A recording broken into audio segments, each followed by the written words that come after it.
Entonces, buenos días a todos. Muchas gracias por acompañarnos en esta presentación. Realmente una pequeña presentación en la cual mostraremos un poco los conocimientos o los conceptos más básicos para el tema de modelación de la volatilidad pues, presente en precios de acciones. Para ello, como bien mencionó Lisa, pues usaremos un modelo basado en el índice general de la Bolsa de Valores de Lima. Y lo principal, pues especificaremos unas características principales. ¿Qué es lo que vamos a hacer hoy? Hablaremos sobre las características principales que debe tener la volatilidad para ser modelada con esta metodología que estamos mencionando y veremos algunas particularidades y diferencias con respecto a estas dos. Finalmente, después de realizar un proceso de estimación usando IBIUS 8 de estas opciones y un poco los test y pruebas que deben realizarse previamente, perdón, antes de esta estimación, mostraremos o hablaremos un poco de algunas variaciones que pueden surgir dentro de estos modelos o hablaremos de algunos modelos extras dentro de la familia de modelos ARCH y GARCH. Bien, estos modelos ARCH y GARCH son realmente lo que se conoce como modelos de heterocedasticidad condicional. ¿Y cuál es la motivación presente pues en esta metodología? La motivación presente que nosotros necesitamos tener para poder modelar o no correctamente un modelo con estos modelos ARCH y GARCH es que la volatilidad es una medida de la velocidad del mercado y que significa pues que tan rápido se ajustan los precios de los activos financieros ante determinados hechos. Los mercados se mueven despacio, son mercados de baja volatilidad y obviamente los mercados que se mueven mucho más rápido deprisa son mercados de alta volatilidad. Actualmente la volatilidad se ha tornado cada vez más importante para la valoración de instrumentos financieros y otros derivados, por la mayor importancia que ha generado la diversificación financiera y necesaria para la mejor valoración de opciones y futuros en el desarrollo de estrategias de cobertura. Aún no existen teorías precisas sobre los movimientos de los tipos de cambio de los precios de acciones. Existen sí modelos interpretativos que ayudan a comprender ciertos episodios, pero el problema realmente es la precisión que se requiere y que no lo proporciona usualmente la teoría económica. Estas carencias nos llevan a tener que resolver este problema en el terreno de los métodos estadísticos, particularmente en el terreno de los modelos econométricos. ¿Okay? En ese sentido, pues han existido muchos estudios empíricos que se han realizado en torno a algunos activos, algunos títulos, y han mostrado evidencia de presencia de volatilidad y que esta volatilidad no es constante en el tiempo, que es una de las características principales a tener en cuenta. Entonces, al estudiar la relación dinámica entre estas volatilidades de los rendimientos de diferentes activos o diferentes títulos, hay que tener en cuenta esta volatilidad y covarianza de manera asimétrica. El comportamiento asimétrico de esta volatilidad hace referencia a la evidencia empírica, según la cual hay un shock negativo sobre los rendimientos, caída inesperada del precio, que conlleva a un aumento de la volatilidad mayor que un shock positivo sobre los rendimientos. Entonces, ¿qué es lo que mostraremos? En esta presentación mostraremos cómo poder modelar o tratar de tener un modelo que capture los efectos de estas volatilidades con la familia de modelos ARCH, que son capaces de predecir esta varianza futura de un activo. ¿Sí? Entonces empecemos a hablar con las características de la volatilidad. Una de las principales características de la volatilidad es que la distribución de los rendimientos de un activo presenta un grado elevado, muy alto de concentración alrededor de los valores centrales de la variable, que esto se refiere pues al exceso de kurtosis, que significa que la gran mayoría o todos los rendimientos de un activo financiero suelen ser o suelen tener rendimientos con distribuciones ajustadas con un concepto de leptocurtosis, ¿ok? Que quiere decir la leptocurtosis o tener una distribución leptocúrtica, que es lo mismo, que las colas en los extremos son muy angostas y que hay una mayor concentración con respecto a los valores centrales o al valor esperado de esta serie de retornos. ¿Ok? Nosotros empezaremos trabajando o mostrando algunas de estas características que tenemos aquí, pero haciéndolo referencia y mostrándolo un poco paso a paso a algunos temas en el IBIUS 8. En el IBIUS 8 tenemos, bueno, ya la serie del índice general, de la Bolsa de Valores de Lima. Esta es mi gráfica del índice. Y nos decía, ok, vamos a hablar de los rendimientos del bono. Los rendimientos del bono, es importante tener en cuenta que los rendimientos se suelen calcular de dos maneras. Los rendimientos pueden considerarse, pues el cálculo de dos maneras, la manera más elemental para calcular estos rendimientos, o la más usada es que los rendimientos en el tiempo T son los precios de un activo en el periodo T menos precios o cotizaciones en el periodo T menos 1 sobre el precio en T menos 1. ¿Okay? Esa es una de las aproximaciones. Sin embargo, tenemos otra aproximación para el cálculo de estos rendimientos, que es que los rendimientos son el logaritmo neperiano del precio en T entre el precio en T menos 1. Esta es la segunda posibilidad que presenta para calcular estos retornos de un activo financiero. Usualmente nosotros presentaremos o desarrollaremos el cálculo de rentabilidades de esta manera. ¿Ok? De esta manera, ¿por qué? Porque particularmente primero, esta manera coincide con la búsqueda de estacionariedad de la serie, es decir, la búsqueda de estacionariedad del índice general de la bolsa, la cual primero asignamos logaritmos para estabilizar el concepto de varianza del activo financiero y luego las diferencias para estabilizar el término de la media del activo.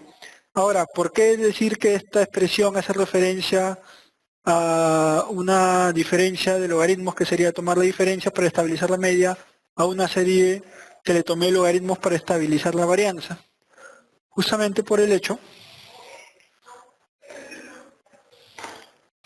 que esa expresión que yo tenía, que los rendimientos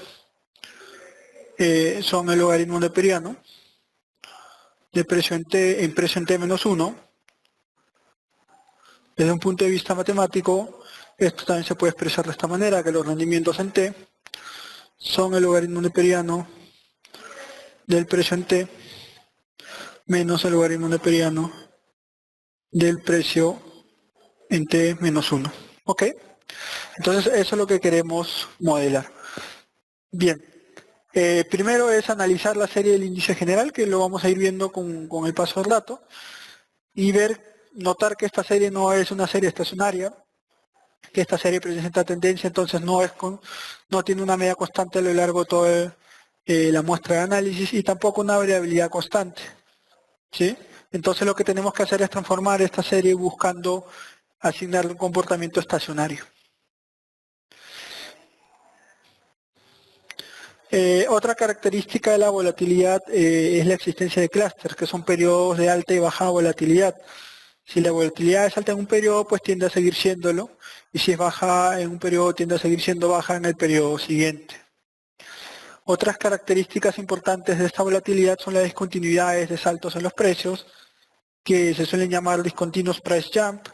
De manera ocasional se pueden producir valores altos de volatilidad en momentos concretos. Y por último, los periodos de alta y baja volatilidad acostumbran a venir seguidos de periodos en los que la volatilidad es más moderada en el largo plazo. Algo adicional, importante, es el comportamiento asimétrico de las series. La volatilidad puede ser afectada de forma diferente, con rendimientos positivos o negativos, según lleguen al mercado buenas o malas noticias. ¿Ok? Y movimientos conjuntos de la volatilidad hace referencia a que cuando se estudian diferentes series de diferentes mercados, se observa cómo los movimientos importantes en un mercado están relacionados con los movimientos importantes en otros. Entonces vamos a hablar de estos modelos de volatilidad y que todos estos modelos, hacerle referencia a que estos modelos que vamos a hablar hoy de la familia de modelos Arch-Garch, se basan en una idea de que se modela la media condicional y la varianza condicional simultáneamente. Es decir, se plantea un modelo de regresión para la media condicional y también un mecanismo que controla la evolución de los errores, que pues es una medida de la varianza condicional, buscando incorporar las grandes fluctuaciones que tiene esta volatilidad. Estos modelos ARCH o GARCH y la familia de ellos se basa sobre la metodología o los modelos pues ARIMA, sobre los modelos univariantes de series de tiempo, ¿sí? Y a estas ecuaciones que podríamos obtener nosotros con modelos ARIMA, llámense modelos AR1, MA1 o cualquier otra especificación, se le va a asignar una segunda ecuación, ¿sí? Donde la primera ecuación pues es la ecuación de la medida condicional de la variable en sí, y la segunda ecuación sería la ecuación que trata de medir los efectos de esta varianza condicional, pues que es la medida de esta volatilidad o que va a tener a incorporar las fluctuaciones que te mide esta volatilidad que nosotros intentamos medir. ¿Okay? Entonces, dentro de estos modelos ARCH o GARCH, nosotros necesitamos buscar y modelar o especificar ecuaciones que te describan el comportamiento de estas varianzas a lo largo del tiempo. Estos procesos GARCH o ARCH, la familia en general, se usa para calcular la inestabilidad o volatilidad en el precio de un activo financiero, como acciones, opciones, bonos, aunque este modelo también se puede usar para productos comerciales, como precio de aceite, electricidad, combustibles o el precio de algún commodity, por ejemplo, que para calcular la volatilidad presente en los precios de un commodity, en el precio del petróleo, del crudo, del oro, entre otras particularidades. En términos estadísticos, ya entrando un poco a los modelos y a las características que nosotros intentamos modelar, un proceso GARCH busca modelar la volatilidad de la varianza debido a que esta no es homoscedástica, es decir, que no es constante en el tiempo, y presenta heteroscedasticidad o cambios sistemáticos a través del tiempo. Bien, el beneficio principal de la realización de estos procesos está en encontrar el mejor modelo que ajusta los datos, dada la inestabilidad de estos mismos, permitiendo pronosticar la volatilidad. Y aquí algo importante, en la mayoría de casos para instrumentos financieros particularmente, cuando tú quieres aplicar esta metodología a acciones, bonos, opciones, principalmente instrumentos financieros, usualmente un modelo GARCH 1.1 es suficiente y es el generalmente más utilizado. De igual manera que si tú quisieras usar un modelo ARCH, en el caso de los modelos ARCH, un modelo ARCH 1 es generalmente más utilizado y el necesario para intentar explicar el comportamiento de esta serie. De momento seguramente nos estamos preguntando qué significa o qué hace referencia a un modelo ARCH y a qué hace referencia a un modelo GARCH. Ya dentro de un rato explicaremos las particularidades que deben cumplir estos modelos para pues explicar la característica de la ecuación adicional dependiendo de estos factores ARCH o GARCH y los rezagos que estamos incluyendo en los mismos. Vamos a ver entonces ahora la aplicación a este índice general de la Bolsa de Valores de Lima. Como hemos visto, pues tenemos nuestro índice y estamos analizando la evolución del precio de cierre de este índice general de la bolsa desde enero de 2002 hasta mayo del año 2012. Vamos a analizar la estacionalidad de esta variable y vamos a explicar un poco los comportamientos con el IBIX 8. Primero, tenemos la serie y habíamos dicho hace un rato que esta gráfica de esta serie me daba indicios que esta variable no es una serie estacionaria, dado que no tenía una característica de media y varianza constante a lo largo de todo el periodo. Entonces, esa es la primera característica. Una segunda característica o una segunda manera de poder observar esta particularidad es mediante el análisis de las funciones de autocorrelación o los correlogramas de la gráfica. Y podemos observar también que esto te está mostrando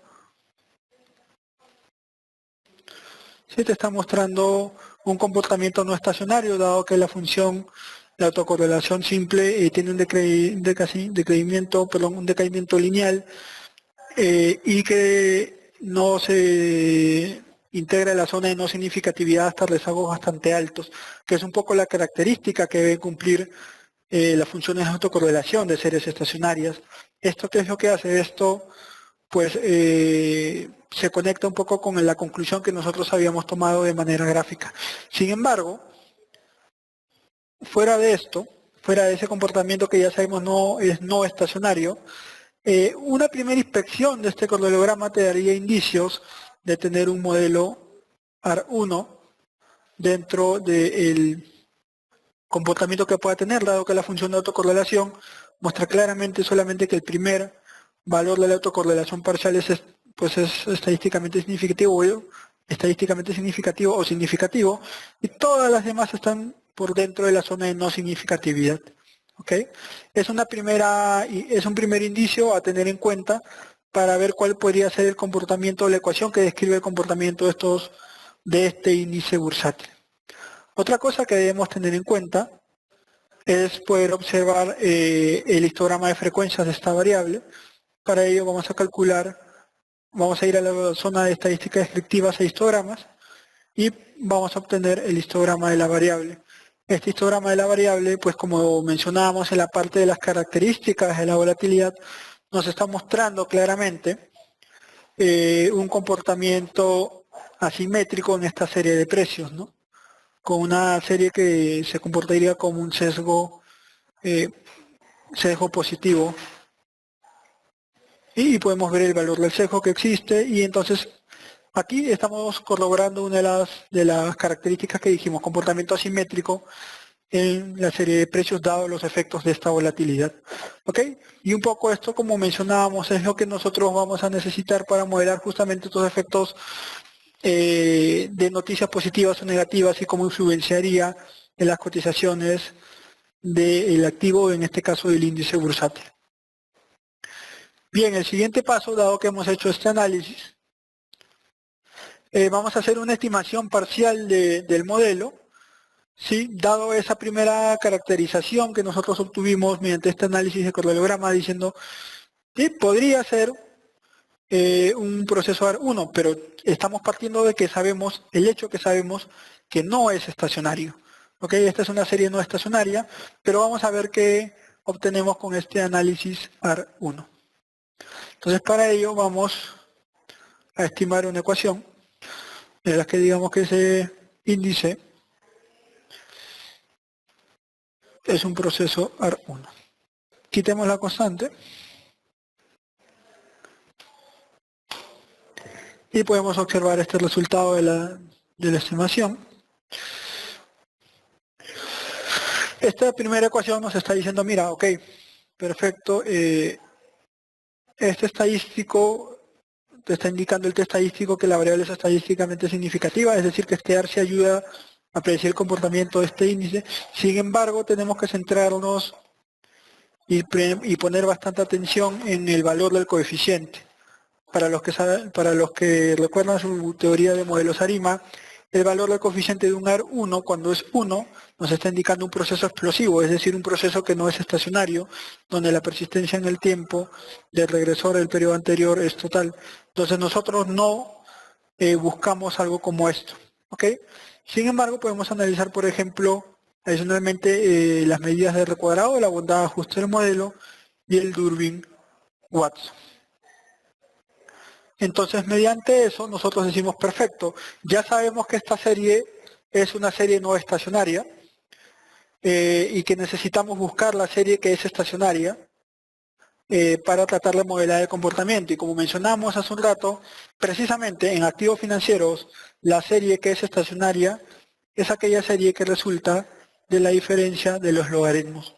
Y esa que es de la diferencia de los logaritmos justamente coincide con la serie de los rendimientos de estos activos financieros. ¿Ok? Entonces lo que vamos a hacer ahora es generar estos rendimientos del activo financiero.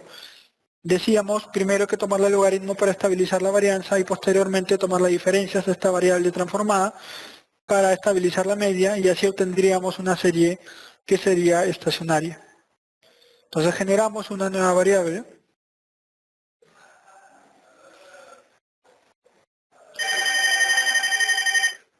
Generamos una nueva variable que vamos a llamar el logaritmo de mi índice general de la Bolsa de Valores de Lima, LIGBBL, y que esto es log del índice general. Sí, con esto estamos generando una nueva variable que le hemos llamado LIGBBL, que le estamos diciendo que va a ser el logaritmo de mi serie original. Y aquí hemos generado ya la serie de logaritmos.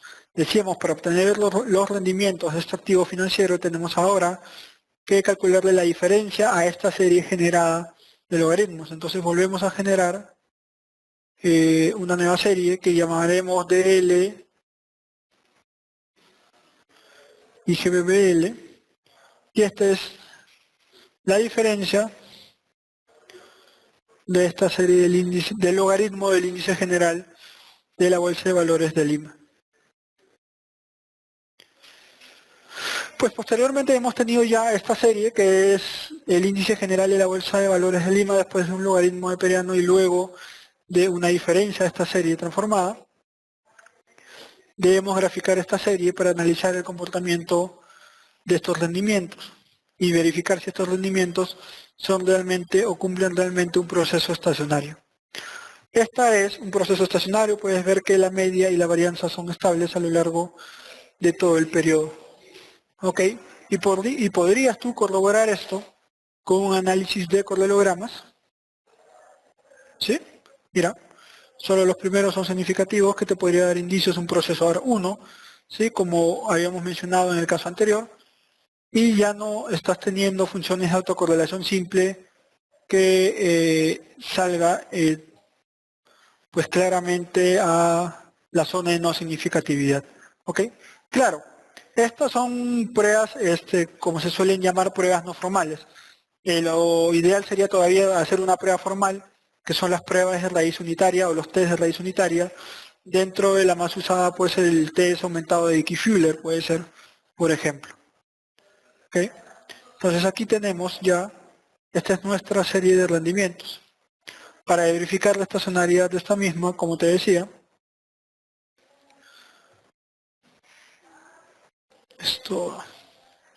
para verificar la estacionalidad de esta misma puedes ir a las pruebas de raíces unitarias y verificar esto en este test.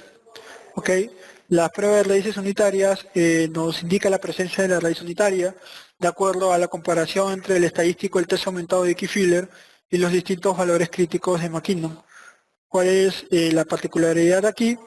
Que se dice que una serie presenta raíz unitaria si alguno de los valores críticos de McKinnon es mayor que este estadístico del test de Dickey-Fuller, en este caso, en valor absoluto por supuesto, en este caso este estadístico del test es mayor claramente que cualquiera de los valores críticos, lo que significa que la serie no presenta raíz unitaria y a la serie no presentar raíz unitaria, entonces esta serie es una serie estacionaria.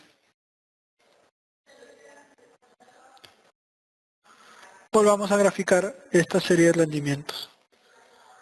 Que esta serie es la serie de rendimientos donde podemos ver la volatilidad de esta serie. Ahora hagamos una comparación entre la gráfica de los rendimientos y la gráfica original de las cotizaciones de los activos para poder ver y comparar efectos de volatilidad conjunta.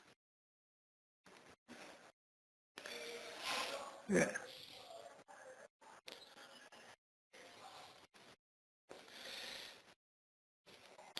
Guardamos esa gráfica y vamos a abrir el rendimiento con la serie original. Vamos a graficar esto en línea. No, el rendimiento sale como línea, vamos a darle un mejor formato a esto.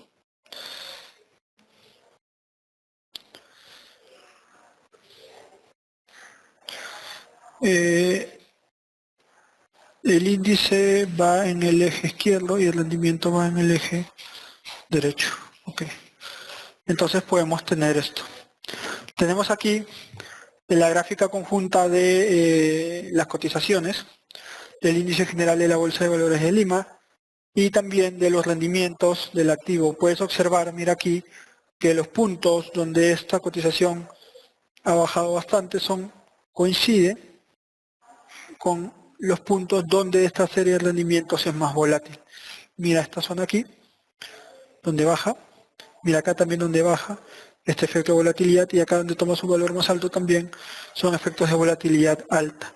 Esto es muy importante considerar y tener en cuenta, si como relación de la volatilidad de los rendimientos, que es lo que yo voy a modelar, porque vamos a partir de la modelación de la serie estacionaria, considerándolo en función de las cotizaciones que yo voy a tener de la variable.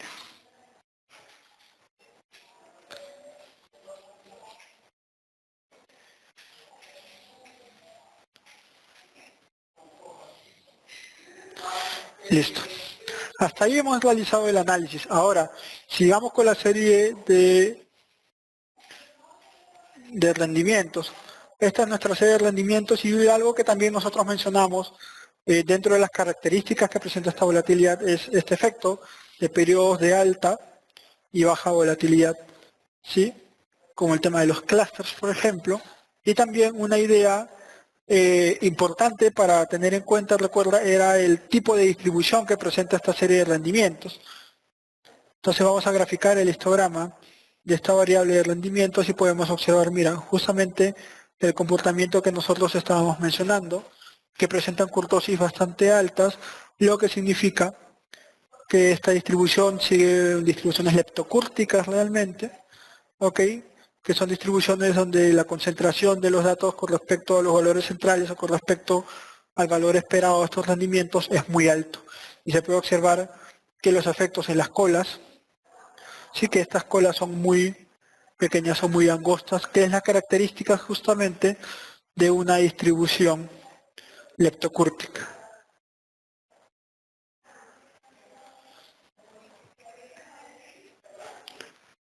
Perfecto.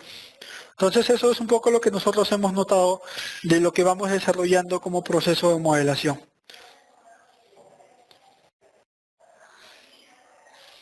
Bien, hemos hecho la prueba de la raíz unitaria para esa variable y hemos visto que es estacionario.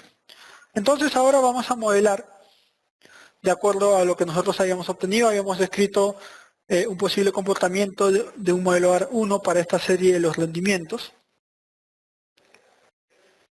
¿Sí? De acuerdo a este análisis de correlogramas. Entonces vamos a verificar esa presencia del modelo AR1 estimando la ecuación para esta variable. Vamos a estimar la ecuación de esta variable.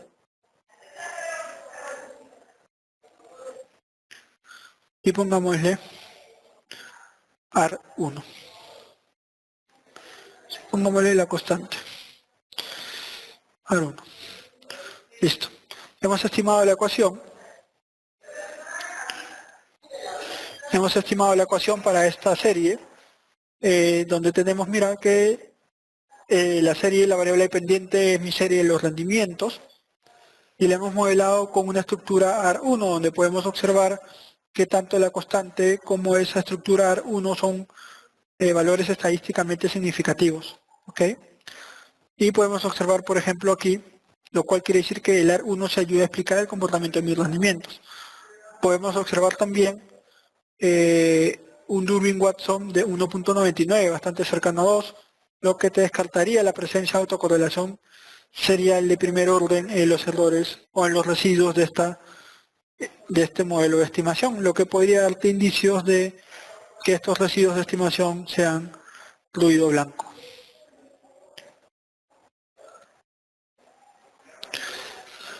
Hay algo importante que nosotros debemos verificar para tener en cuenta o llegar al cabo a los modelos ARCH o ARCH. Vamos a verificar el correlograma de los residuos, pero también puede verificar el correlograma de estos residuos al cuadrado. ¿Para qué generar el correlograma de estos residuos al cuadrado de este modelo AR1? Para ver básicamente si existe persistencia en el comportamiento de estos, lo que nos daría indicio de que sí se necesita modelar con los modelos que hemos planteado anteriormente.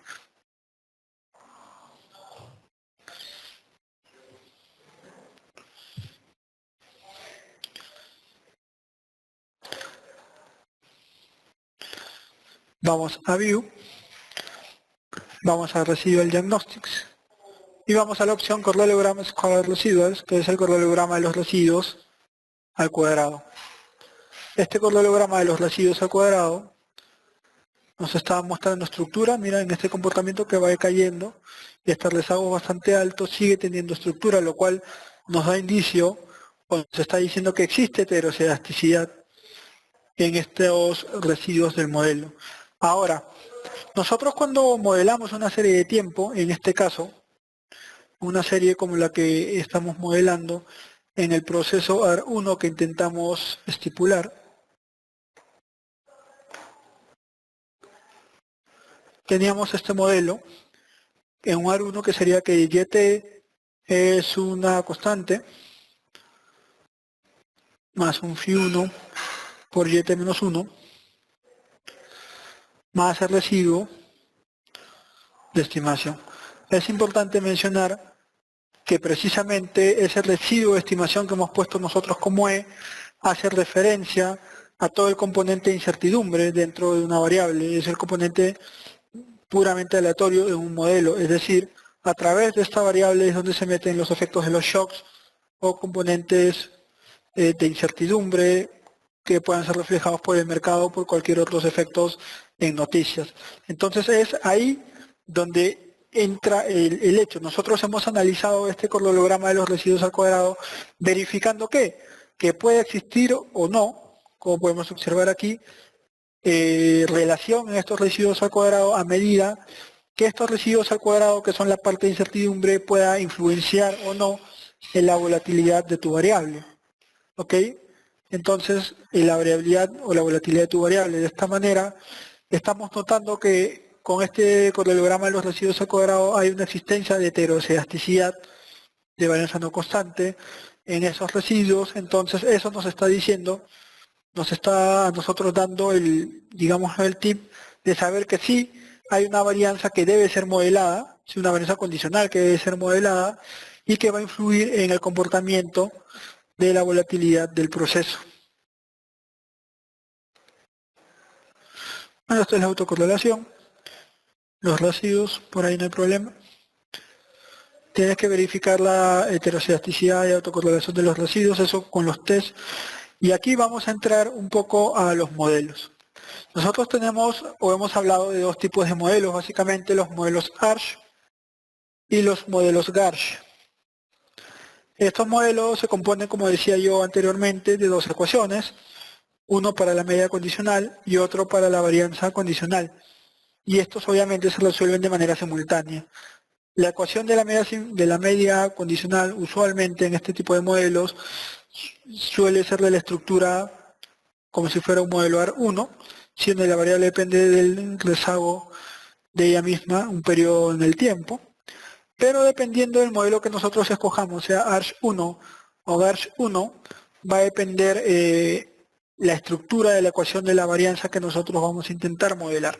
Por ejemplo, si nosotros, como ustedes ven en pantalla, consideramos un modelo ARCH1, decimos que la volatilidad del proceso depende de los cuadrados del componente de incertidumbre un periodo en el tiempo. Es por esto y mediante esta estructura de las ecuaciones que nosotros verificamos si existe o no correlación en esos residuos al cuadrado por este efecto.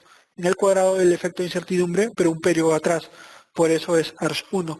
Sin embargo, un modelo GARCH le asuma un componente a esta estructura del modelo ARCH, en la cual asume que la volatilidad del proceso, la varianza del proceso, no solamente depende de rezago a un periodo del cuadrado del componente de incertidumbre o del residuo de estimación, sino que también depende de la misma varianza o la volatilidad del proceso, pero un periodo atrás.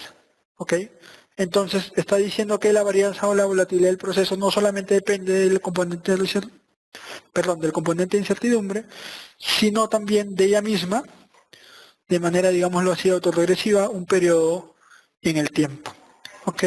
Entonces, dado que ya hemos demostrado un poco las características que debe presentar la volatilidad de una serie y lo hemos verificado con el cronograma de los residuos al cuadrado, el siguiente paso sería estimar estos procesos ARCH y GARCH1 para verificar estas ecuaciones y poder obtener estos coeficientes y obviamente verificar pues la significancia estadística de cada uno dependiendo o para ver cuál es el mejor modelo en cada caso.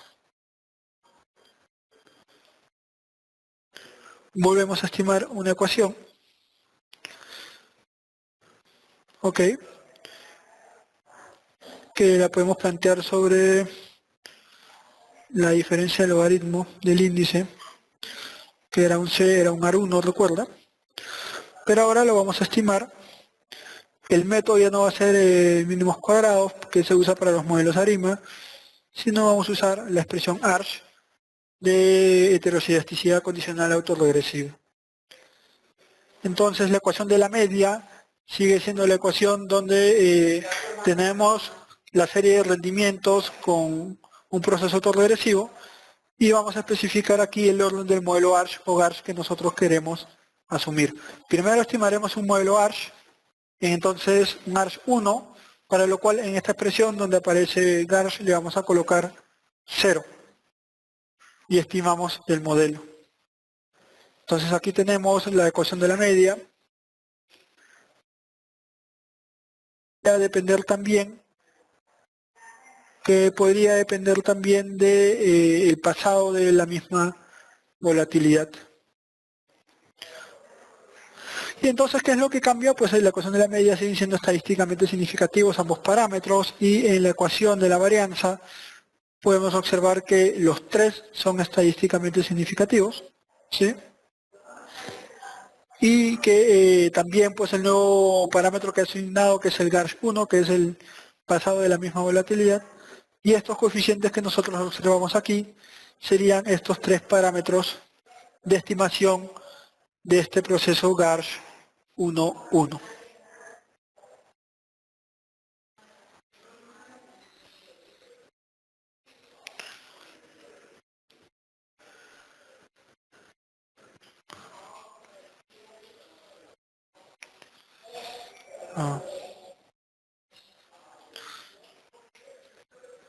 Ok. Y así podemos comparar ahora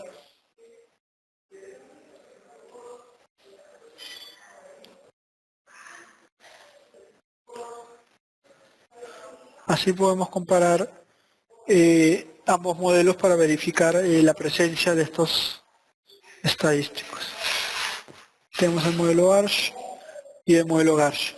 En el modelo ARCH todas las variables son estadísticamente significativas, en el GARCH también. Pedro Martínez nos pregunta por qué se calculan Z si no T. Es que dependiendo del estimador que tú estás usando, en algunos estimadores de máxima verosimilitud o como estos, el estadístico se basa en el estadístico Z, asignado a una normal, y en algunas estimaciones como el mínimo cuadrados en el estadístico T. Pero el criterio de asignación de la confianza con la confianza estadística o de la significancia estadística de los coeficientes estimados se asume de la misma manera, verificando pues el valor del Z o de la probabilidad asociada a él. Cristian Vilches nos pregunta si el beta siempre será covarianza entre varianza. Bien, el beta siempre es covarianza entre varianza, sin embargo acá no estamos analizando el beta se suele hacer para estimar el comportamiento de los rendimientos de un activo en función de los rendimientos de un mercado. Aquí solamente estamos analizando el índice bursátil, que sería el comportamiento del mercado. Para poder calcular esos betas o esa estimación de betas que tú mencionas, Cristian, necesitaríamos una variable adicional que sea el rendimiento del activo que intentamos modelar. Ahí sí se obtendría el valor de ese beta, que el beta sería el valor del coeficiente que acompañaría al activo o al índice que corresponde al mercado. Douglas nos pregunta si el R cuadrado no sirve como bondad de ajuste. Bueno, justamente íbamos a llegar a eso. Usualmente para estos modelos series de tiempo, más que considerar los efectos de los R cuadrado ajustados, nosotros íbamos a verificar y comparar modelos de acuerdo a algo que nosotros llamamos criterios de información, que son básicamente estos valores de Akaike, Schwarz y Hanan Quinn. ¿Ok? Entonces es importante considerar estas cosas.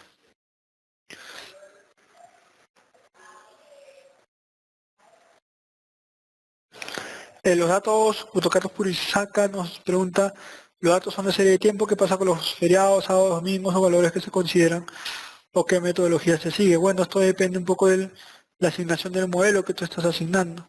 Ya depende bastante de la especificación de la ecuación o de la estructura de la ecuación que tú necesites o quieras modelar. ¿Ok?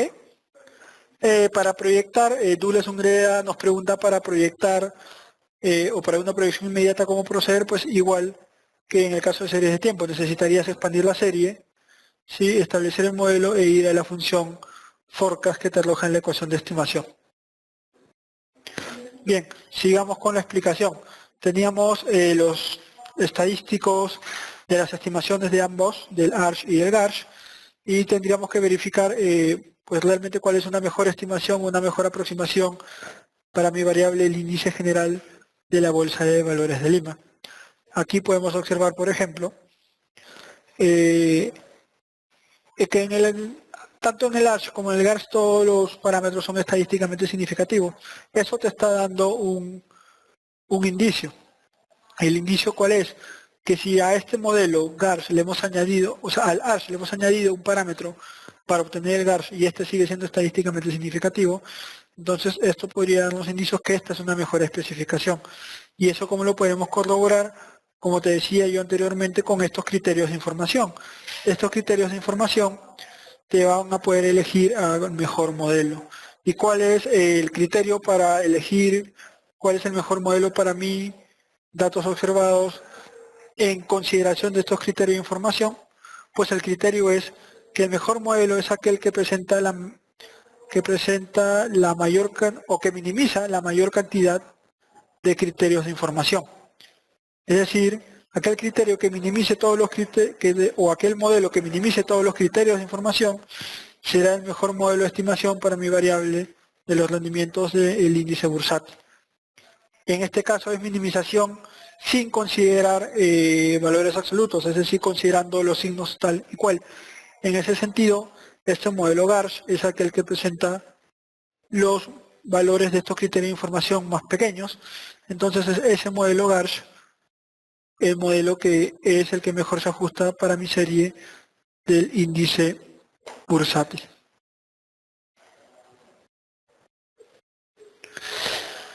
Ángel Martínez nos pregunta si se puede utilizar estos modelos para un análisis de índices de precios al consumidor.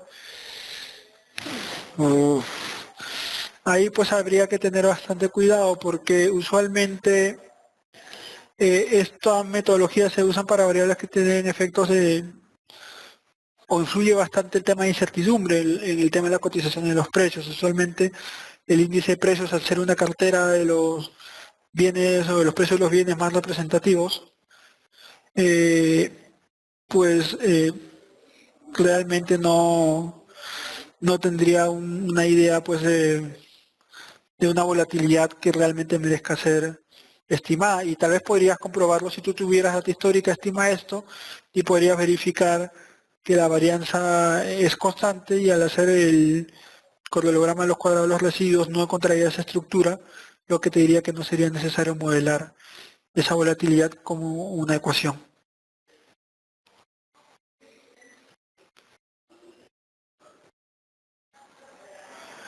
Carolina Moreno dice, puede pasar que no se logre la convergencia en el proceso de estimación. Como te digo, como el ejemplo que me preguntaron hace un rato, dependiendo de la variable que tú estás intentando modelar, o sea, el modelo o los modelos realmente te están dando indicios o estructuras matemáticas, ya va en cada uno saber qué debemos nosotros considerar, o si realmente la variable que estamos considerando, intentando modelar de acuerdo a esa metodología es o va a tener una varianza condicional no constante para estimar una ecuación de volatilidad, o que sea necesario estimar una condición de volatilidad. Carlos Purizaca nos pregunta, ¿esta metodología es mejor para medir el riesgo por tipo de cambio que el que propone el SBS? Bueno, estas metodologías realmente, más que hablar un poco de lo que la propone la SBS, esta metodología realmente son metodologías bastante avanzadas para ver la medición de volatilidades. En algunos casos hay gente que asume o modela estas volatilidades con modelos EUMA, ¿sí?, que son un poco más sencillos que estos, pero obviamente, o el método estándar que tú propones, en este caso estos modelos GARCH, con la metodología de estimación que tenemos en estos casos, son metodologías más robustas desde el punto de vista estadístico, tal vez más confiables por la estructura de la ecuación. Mario Morales nos pregunta cuál es la interpretación del inverted roots de 0.2. Esta es las raíces del componente AR, ¿ok? El polinomio característico que es el recíproco del polinomio que tenemos aquí. Esto nos da indicio para ver si el proceso es realmente estacionario o no. Cuando estas raíces son menores, para ver si estas raíces están o no están en el círculo unitario. Un 0.2 quiere decir que esta raíz está dentro del círculo unitario. ¿Cómo puedes compararlo? Por ejemplo, abre la estimación de la serie no estacionaria. Esta serie no estacionaria que tenemos al inicio te dice un inverted roots de 1. Como es 1, está sobre el círculo unitario, entonces te da indicio de no estacionariedad, que te lo está diciendo aquí abajo. El proceso AR estimado es no estacionario. ¿Ok?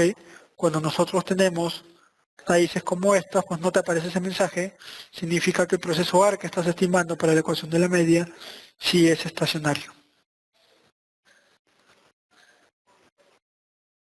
Y entonces la ecuación del modelo GARS 1.1, en nuestro caso, de acuerdo a los coeficientes obtenidos, es este de aquí. ¿Ok? Entonces, interpretemos un poco esta ecuación, sobre todo la ecuación de la volatilidad o de la varianza. Hablemos de la suma de los coeficientes del término ARCH y GARCH. En este caso, esta suma de coeficientes suman 0.9874, un valor cercano a la unidad. ¿Esto qué significa? Esto indica que los shocks de volatilidad son bastante persistentes y que el proceso de varianza es convergente a su valor no condicional o de largo plazo. Es decir, que cumple la condición de estabilidad intrínseca. ¿Ok? Entonces, un poco lleguemos a las conclusiones de las cosas que hemos visto en esta pequeña introducción a modelos ARCH y GARCH.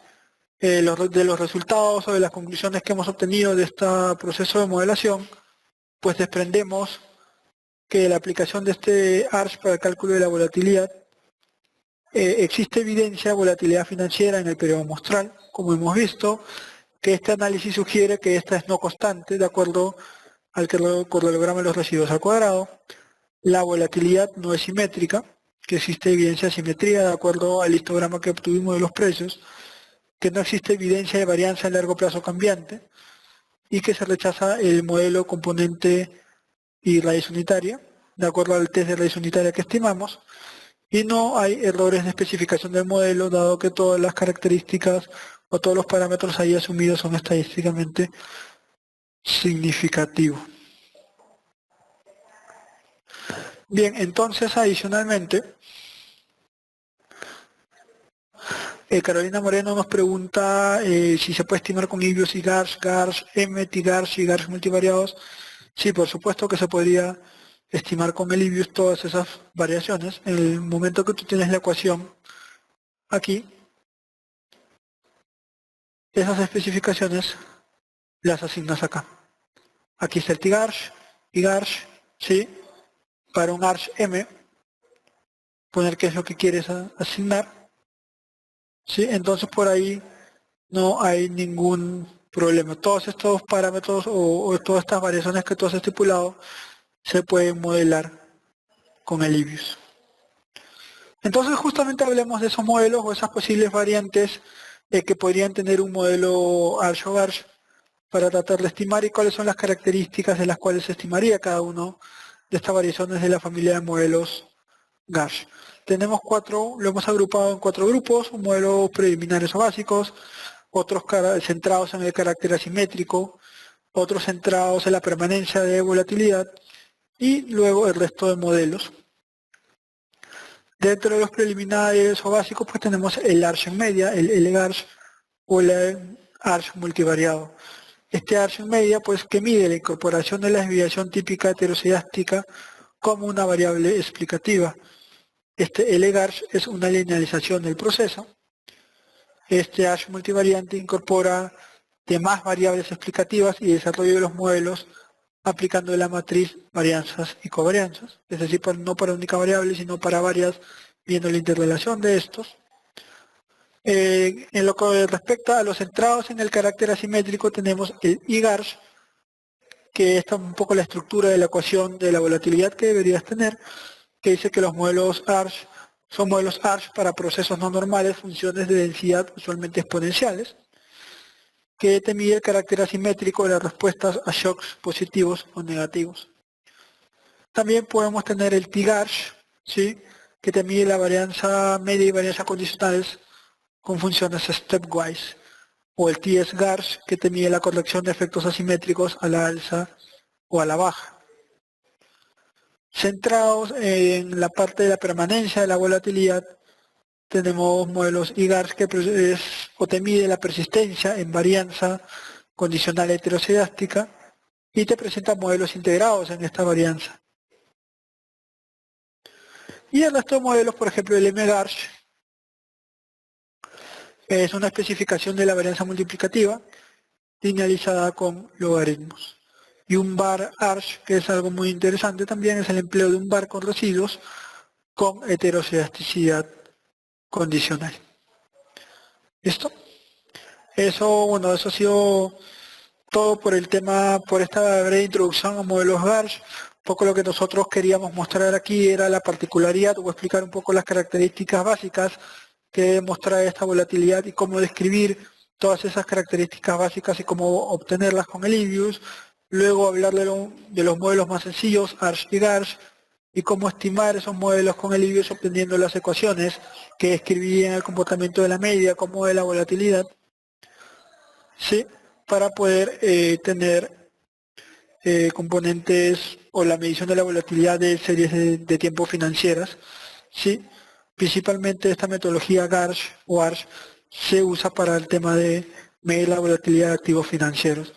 Como decía desde el inicio, no quita que pueda medirse para otros efectos, como un precio de commodities o alguna otra variable, pero hay que tener mucho cuidado y verificar que realmente, con todas las características que hemos visto, la variable que estés intentando modelar pueda seguir realmente un comportamiento de varianza heteroscedástica o varianza condicional heteroscedástica, y dado eso que necesite modelarse esa ecuación para esa varianza.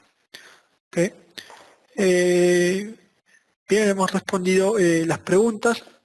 Bueno, Mario Morales nos pregunta cuál es el horizonte de tiempo confiable con el que puede pronosticar mediante estos modelos. Bueno, eso depende ya de lo que tú intentes o quieras modelar.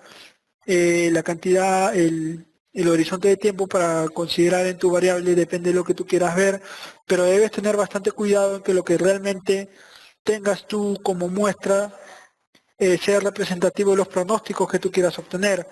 Por ejemplo, un ejemplo muy interesante, si quieres ver el índice bursátil americano o acciones americanas, y necesitas saber cuál es la muestra de análisis, yo te puedo hacer una pregunta.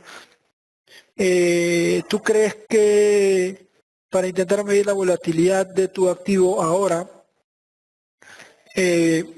sería bueno considerar solamente dentro de tu muestra valores después de las partes más críticas de la crisis financiera del 2008, o por ahí podrías considerar valores desde 2004, 2005, sin importar que recoja efectos donde la crisis pues fue bastante grave?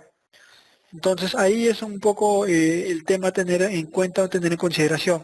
Es realmente, por ejemplo, interesante o importante considerar los factores o los valores que se obtuvieron para esa variable antes de la crisis. Esos valores realmente son significativos de lo que vaya a suceder ahora, ¿o no?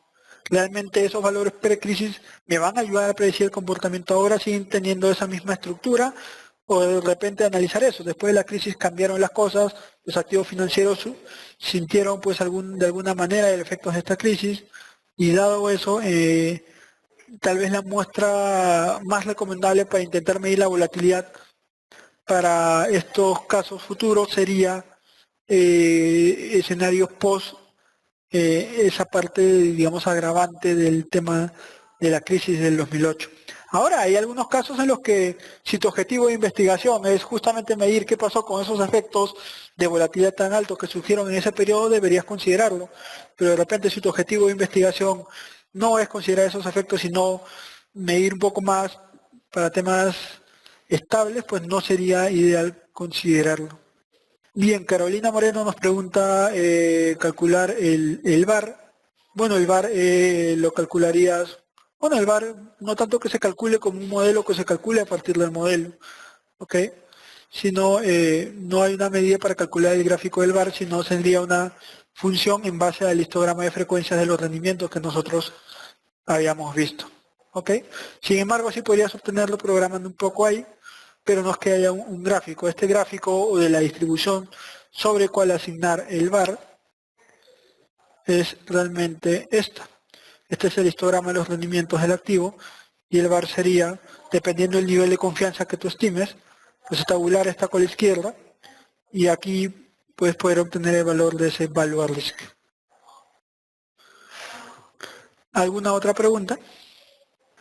Bien, dado que no hay preguntas, pues vamos a terminar este webcast. Les agradecemos le agradecemos bastante por la atención prestada.